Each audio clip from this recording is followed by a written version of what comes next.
दोस्तों नमस्कार। आप सभी साथियों का स्वागत है आपके अपने YouTube चैनल एक्सेस एकेडमी पर। दोस्तों आज की इस वीडियो में 12,460 शिक्षक भर्ती से जुड़ी हुई महत्वपूर्ण खबरों के साथ साथ आज की सभी प्रमुख खबरों को डिस्कस करेंगे। आप सभी से निवेदन है कि वीडियो को बिना स्किप किए हुए अंत तक देखें, जिससे वीडियो में शेयर की गई सारी जानकारी को आप आसानी से समझ सकें। वीडियो में आगे बढ़ने से पहले छोटी सी रिक्वेस्ट है कि प्लीज वीडियो को लाइक करें, दोस्तों में शेयर करें। जितने भाई बहन चैनल पर पहली बार विजिट करें प्लीज चैनल को सब्सक्राइब करके बेल आइकन जरूर दबाएं आगे की लेटेस्ट अपडेट पाने के लिए। तो आइए साथियों शुरू करते हैं आज का ये वीडियो। और सबसे पहले बात करेंगे 12,460 शिक्षक भर्ती से जुड़ी हुई महत्वपूर्ण अपडेट के बारे में। दोस्तों 12,460 शिक्षक भर्ती में चयनित अभ्यर्थियों के स्कूल आवंटन की प्रक्रिया शुरू करने को लेकर के शिक्षा निदेशक की तरफ से बेसिक शिक्षा परिषद के सचिव सर को आदेश जारी कर दिया गया है। अब जो स्कूल आवंटन की प्रक्रिया संपादित करनी है उसको लेकर के बेसिक शिक्षा परिषद के सचिव की तरफ से एक विस्तृत कार्यक्रम का ऑफिशियल आदेश जारी किया जाएगा सभी जिला बेसिक शिक्षा अधिकारियों को। और उसी कार्यक्रम के तहत आप सभी चयनित अभ्यर्थियों के स्कूल आवंटन का प्रोसेस जो है वो कंप्लीट किया जाएगा। तो कुल मिलाकर के जो कल सर्कुलर आया है 12,460 शिक्षक भर्ती में, उसमें जो परमिशन सचिव सर को चाहिए थी वो शिक्षा निदेशक की तरफ से मिल चुकी है। और सुप्रीम कोर्ट के 15 मई के आदेश के अनुपालन में भर्ती प्रक्रिया से संबंधित अभ्यर्थियों के स्कूल आवंटन की प्रक्रिया एनआईसी पोर्टल के माध्यम से संपादित करने की कार्रवाई सुनिश्चित करने के दिशा निर्देश जारी कर दिए गए हैं। अब आप सभी को बता दें अगला लेटर जो है वो स्कूल आवंटन के विस्तृत कार्यक्रम से संबंधित होगा जो सचिव सर की तरफ से जारी किया जाएगा। तो आप सभी साथियों को बता दें बिल्कुल भी आप सभी लोग परेशान ना हो। बेसिक शिक्षा विभाग की तरफ से स्कूल आवंटन की प्रक्रिया को आगे बढ़ाया जा रहा है और सब समय अनुसार ही चल रहा है। और बेसिक शिक्षा विभाग के प्रोसेस में सारी चीजें जल्द से जल्द कंप्लीट करने को लेकर के चल रही हैं। अब बात कर लेते हैं, सभी अभ्यर्थियों के मन में एक प्रश्न है कि सर स्कूल आवंटन का सचिव सर का आदेश कब आएगा जिसमें विस्तृत दिशा निर्देश जारी किए जाएंगे, पूरा शेड्यूल दिया होगा स्कूल आवंटन की प्रक्रिया संपादित करने का।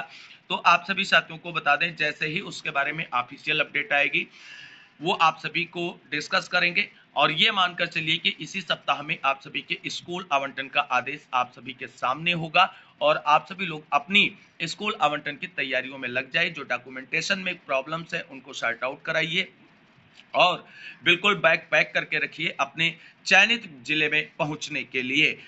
जैसे ही सचिव सर के आदेश को लेकर के एससीईआरटी से कोई बड़ी अपडेट आएगी आप सभी को देंगे। जैसे कल हमने सबसे पहले आप सभी को बता दिया था कि एससीईआरटी से सूचना मिल रही है कि शाम को आप सभी के स्कूल आवंटन की प्रक्रिया शुरू करने संबंधी सर्कुलर जारी किया जा सकता है। सर्कुलर आप सभी के सामने था, उसी तरीके से आपको स्कूल आवंटन के सचिव सर के आदेश की जानकारी भी डिस्कस कर देंगे। दोस्तों 12,460 शिक्षक भर्ती में चयनित अभ्यर्थियों के स्कूल आवंटन प्रक्रिया शुरू करने संबंधी शिक्षा निदेशक का जो आदेश जारी हुआ सचिव सर के नाम, उसके बाद भर्ती से संबंधित कुछ हमारे ऐसे भाई बहन जिनके नियुक्ति पत्र होल्ड है या जिनका टेट 2016-17 वाला मैटर है वो काफी परेशान हो गए हैं। अब सबसे बड़ा प्रश्न यहां पर ये उठता है कि क्या नियुक्ति पत्र होल्ड वाले साथी और टीटी 2016 वाले साथी भर्ती से किए जाएंगे बाहर या उनका होगा स्कूल आवंटन। तो दोस्तों आप सभी को बता दें नियुक्ति पत्र होल्ड वाले साथियों की तरफ से लगातार प्रयास किया गया है, लेकिन अभी बेसिक शिक्षा विभाग उत्तर प्रदेश की तरफ से उनके स्कूल आवंटन की प्रक्रिया को लेकर के कोई भी आश्वासन या ऑफिशियल जानकारी निकलकर सामने नहीं आई है कि उनको स्कूल आवंटित किए जाएंगे या उनको भर्ती से बाहर किया जाएगा।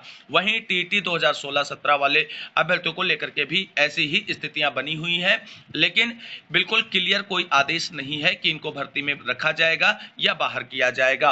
और इन्हीं को लेकर के जो अभ्यर्थी हैं वो काफी परेशान हैं और खासकर नियुक्ति पत्र होल्ड वाले साथी, क्योंकि उनके कुछ ही डॉक्यूमेंट्स हैं जैसे जाति प्रमाण पत्र, निवास प्रमाण पत्र या उसमें कुछ दिक्कत होने की वजह से नियुक्ति पत्र होल्ड है और वो काफी परेशान है। तो आप सभी साथियों को बता दें कि 12,460 शिक्षक भर्ती में जितने भी अभ्यर्थी नियुक्ति पत्र होल्ड वाले हैं एससीईआरटी पहुंचकर शिक्षा निदेशक और पूर्व सचिव प्रताप सिंह बघेल सर जी से आप सभी लोग संपर्क करें और अपनी समस्याओं से अवगत कराएं और निवेदन करें कि आपको भी भर्ती प्रक्रिया में पार्टिसिपेट कराने का मौका दिया जाए, आवंटन प्रक्रिया आपकी भी संपादित की जाए। हालांकि आप सभी को बता दें इसको लेकर के कई बार सचिव सर से मुलाकात की जा चुकी है, लेकिन सचिव सर की तरफ से कोई स्पष्ट निर्देश या आश्वासन नहीं मिला है नियुक्ति पत्र होल्ड वाले साथियों को लेकर के।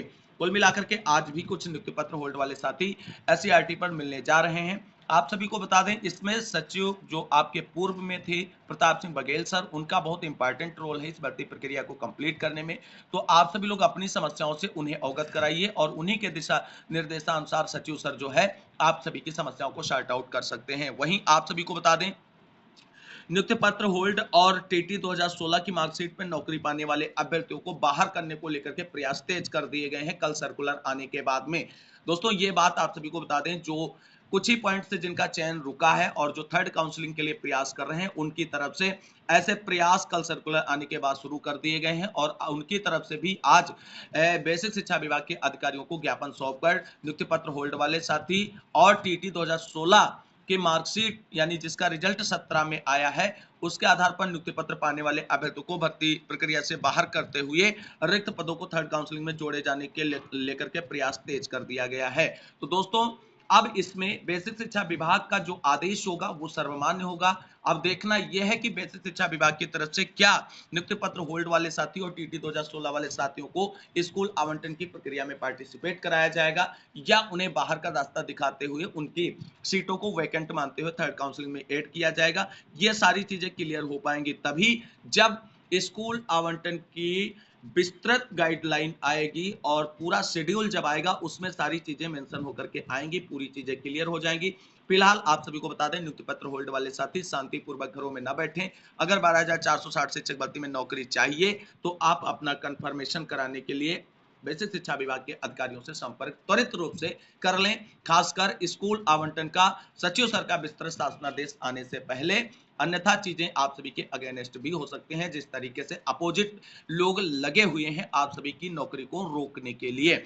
तो कुल मिलाकर के ये चीजें जो 12,460 शिक्षक भर्ती में चल रही हैं वास्तव में इन सभी का समाधान बेसिक शिक्षा विभाग के पास ही है। हालांकि पूर्व में कुछ साथियों की तरफ से जब मुलाकात की गई थी तो सचिव सर ने आश्वस्त किया था कि जिनके हाथ में नियुक्ति पत्र है, जिनको 30 दिसंबर और 7 जनवरी को नियुक्ति पत्र मिला है और उनके पास नियुक्ति पत्र है, उन सभी को स्कूल आवंटन की प्रक्रिया में पार्टिसिपेट कराया जाएगा। लेकिन दोस्तों अभी जो डाउट है जो अभ्यर्थियों के वो उनके सॉर्ट आउट नहीं हुए हैं और लगातार उनके मन में डर बना हुआ है उनकी नौकरी को लेकर के।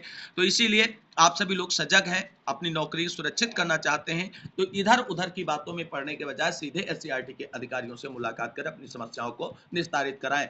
हालांकि नियुक्ति पत्र होल्ड वाले ऐसे अभ्यर्थी जिनके डॉक्यूमेंटेशन में कोई विशेष इशू नहीं है उनका ज्यादा टेंशन लेने की जरूरत नहीं और बेसिक शिक्षा विभाग की तरफ से उनके स्कूल आवंटन की प्रक्रिया संपादित कराई जाएगी, ऐसी हमें पूरी उम्मीद है और कुछ ऐसे संकेत भी अधिकारियों की तरफ से मिल रहे हैं।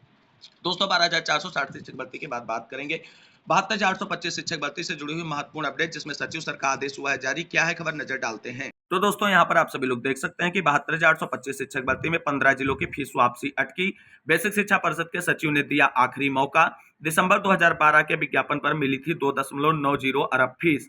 खबर जानते हैं विस्तार से। परिषदीय प्राथमिक विद्यालयों में 72,825 प्रशिक्षु शिक्षक भर्ती के तहत दिसंबर 2012 में दोबारा आवेदन करने वाले टीटी और बीएड उत्तीर्ण अभ्यर्थियों की 15 जिलों से संबंधित करोड़ों रुपए की फीस वापसी फंस गई है। बेसिक शिक्षा परिषद के सचिव सुरेंद्र कुमार तिवारी ने 7 जून के पत्र में जिला शिक्षा एवं प्रशिक्षण संस्थान के प्राचार्यों और बेसिक शिक्षा अधिकारियों से निर्धारित प्रोफार्मा पर सूचना 12 जून तक मांगी है ताकि हाईकोर्ट के 31 अक्टूबर 2023 के आदेश के अनुपालन में सभी अभ्यर्थियों की फीस वापसी की जा सके। सचिव ने चेतावनी दी है कि वांछित सूचना नहीं मिलने पर हाईकोर्ट को सूचित कर दिया जाएगा जिसकी पूरी जिम्मेदारी संबंधित अधिकारी की होगी। जिन जिलों में सूचना नहीं दी गई उनमें मथुरा, गाजीपुर, मिर्जापुर, लखनऊ, सीतापुर, लखीमपुर, संतकबीरनगर, सिद्धार्थनगर, रामपुर, बहराइच, श्रावस्ती, मऊ, ललितपुर, चित्रकूट व हमीरपुर का नाम शामिल है और अभ्यर्थियों ने 2.90 अरब फीस जमा कर दी थी लेकिन भर्ती पूरी नहीं होने पर लंबे समय से वापसी की मांग कर रहे हैं और अभी तक इन जिलों में फीस वापसी को लेकर के बेसिक शिक्षा विभाग की तरफ से कोई कार्रवाई कंप्लीट नहीं हो पाई है और ऐसे में सचिव सर की तरफ से सख्त निर्देश जारी करते हुए जल्दी से जल्दी कार्रवाई सुनिश्चित करने के दिशा निर्देश जिला बेसिक शिक्षा अधिकारियों और डायट के प्राचार्यों को दी गई है। अब देखना यह है क्या वास्तव में इस अंतिम चेतावनी पर जिला बेसिक शिक्षा अधिकारी और डायट प्राचार्यों की तरफ से कार्रवाई सुनिश्चित करते हुए अभ्यर्थियों के फीस वापसी पर कड़ा कदम उठाया जाएगा या एक बार फिर से मामला पेंडिंग ही नजर आएगा।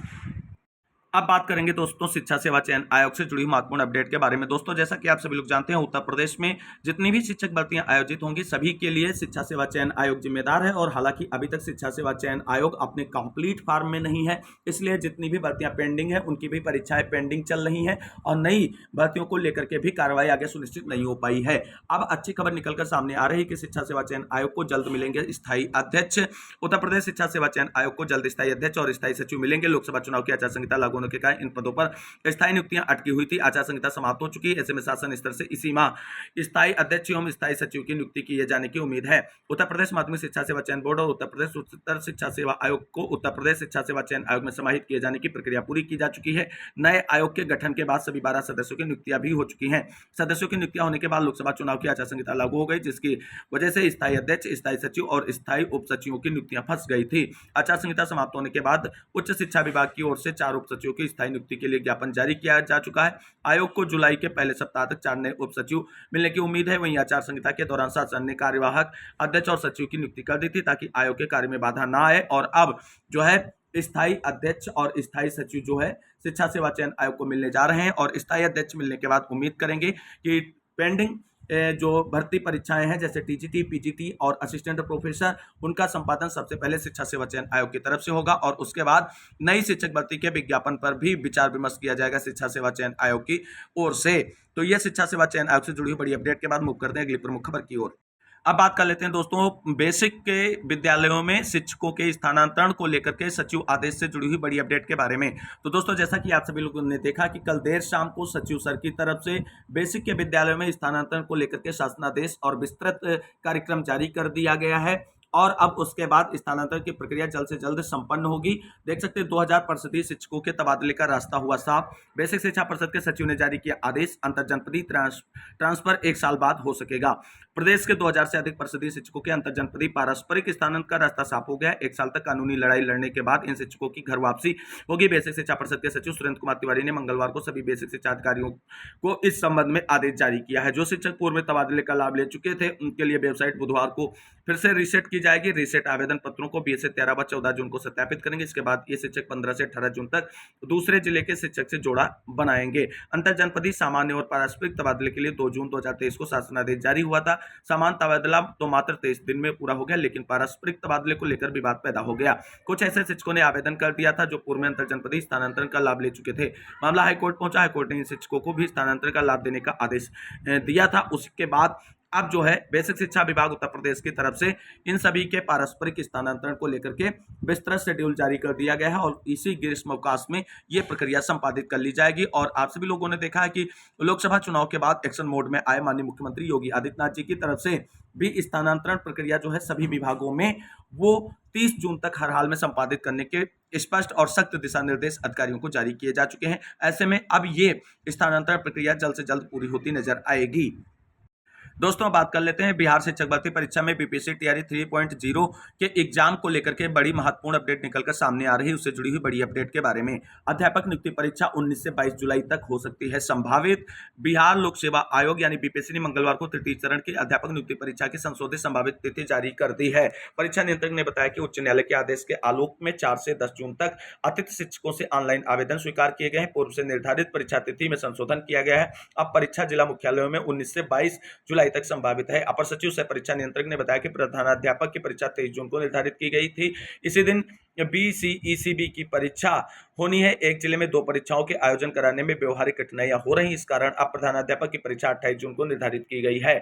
वहीं प्रधान शिक्षक के पदों पर नियुक्ति के लिए परीक्षा 22 जून को निर्धारित की गई थी। इस स्थिति में भी बीसीईसीबी की परीक्षा होने के कारण अब इसका आयोजन 29 जून को निर्धारित किया गया है। विस्तृत जो ऑफिशियल आदेश है वो आयोग की साइट पर अपलोड कर दिया गया है। कुल मिलाकर के बिहार शिक्षक भर्ती परीक्षा जो तीसरे चरण की थी वो अब 19 से 22 जुलाई के बीच में आयोजित की जाएगी। इसको लेकर के बिहार लोक सेवा आयोग की तरफ से ऑफिशियल आदेश भी जारी कर दिया गया है। तो कुल मिलाकर के बीपीएससी टीआरई 3.0 शिक्षक भर्ती परीक्षा को लेकर के अभ्यर्थियों का इंतजार और बढ़ चुका है। अब ये परीक्षा जो है 19 से 22 जुलाई के बीच में आयोजित की जाएगी।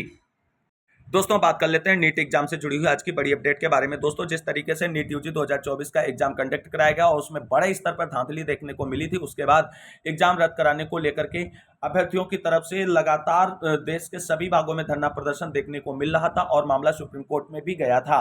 तो सुप्रीम कोर्ट में सुनवाई हुई है, क्या सुप्रीम कोर्ट ने एग्जाम रद्द करने को आदेश दिया है या कुछ और है, तो सब कुछ क्लियर करेंगे। आप सभी लोग वीडियो में अंत तक बने रहें। नीट काउंसलिंग पर रोक लगाने से सुप्रीम कोर्ट ने किया इनकार। परीक्षा दोबारा कराने की याचिका पर एनटीए और केंद्र सरकार से जवाब मांगा गया। नोटिस हो चुका है एनटीए को जारी सुप्रीम कोर्ट की तरफ से। सुप्रीम कोर्ट ने मंगलवार को राष्ट्रीय पात्रता सह प्रवेश परीक्षा नीट 2024 के परिणाम के आधार पर काउंसलिंग पर रोक लगाने से इनकार कर दिया। साथ ही केंद्र सरकार और राष्ट्रीय परीक्षा एजेंसी को नोटिस जारी करते हुए कहा कि नीट की विश्वसनीयता और पवित्रता प्रभावित हुई, ऐसे में हमें जवाब चाहिए। जस्टिस विक्रमनाथ एहसानुद्दीन अमानुल्लाह की पीठ ने यह आदेश शिवांगी मिश्रा और 9 अन्य छात्रों की ओर से परिणाम घोषित होने से पहले 1 जून को दाखिल याचिका पर विचार करते हुए दिया। याचिका में बिहार और राजस्थान के परीक्षा केंद्रों पर प्रश्न पत्र लीक होने के आधार पर परीक्षा रद्द करने और विशेष जांच दल से जांच की मांग की गई। मामले की अगली सुनवाई 8 जुलाई को निर्धारित की गई है। वहीं आप सभी को बता दें, काउंसलिंग पर रोक नहीं। याचिकाकर्ताओं की ओर से अधिवक्ता मैथ्यू जे नेदुम्परा ने काउंसलिंग पर रोक लगाने की मांग की। हालांकि पीठ ने इसे इनकार कर दिया। जस्टिस नाथ ने कहा कि काउंसलिंग शुरू होने दें, हम फिलहाल रोक नहीं लगा रहे हैं। वहीं लगातार देश के सभी हिस्सों में नीट एग्जाम रद्द कराने को लेकर के लगातार धरना प्रदर्शन बड़े स्तर पर जारी है। अब देखना ये होगा क्या सुप्रीम कोर्ट में एनटीए जवाब दाखिल करते हुए अपना पल्ला झाड़ लेगा एग्जाम से, या बढ़ते दबाव के बीच में एनटीए की तरफ से नीट 2024 एग्जाम रद्द करने को लेकर के बड़ा फैसला लिया जा सकता है। आगे क्या कार्रवाई सुनिश्चित होगी, जो भी अपडेट निकलकर सामने आएगी आप सभी को चैनल के माध्यम से उसके बारे में जानकारी डिस्कस करेंगे।